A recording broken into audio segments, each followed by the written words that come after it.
ichkariga yorib kirdi Eldor. Tepishga berishmadi. To'p qoldi O'zbekiston terma jamoasida. Hojimat Erkinov ichkarida zarba. Gol! Gol! Gol! Hojimat Erkinov hal qilib tashladi. To'xtatdi. Ana shu to'xtatishda katta gap. Va tepdi. Ko'p jamoalarni e'tirof etish mumkin, lekin hozir biz futbolchilar ko'p Qozog'iston tarkibida. O'tkir. Voy. Eldor Shomurodov qochib ketishi mumkin. Birga bir chiqib ketyapti. Eldor Shomurodov zarba! 2-0. Ajoyib tarzda o'z uslubida. Euro klass. O'zbekistonning hujumi. Hojimat Erkinov endi chap qanotda. Shomurodovdan zarba. Juda xavfli vaziyat yuzaga kelyapti.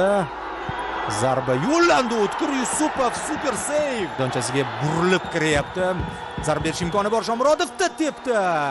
Uning yugurish texnikasidan tanidingiz Azizbek Turg'unov. Har bir o'zbekistonlik birodarlarimizdan like va obuna.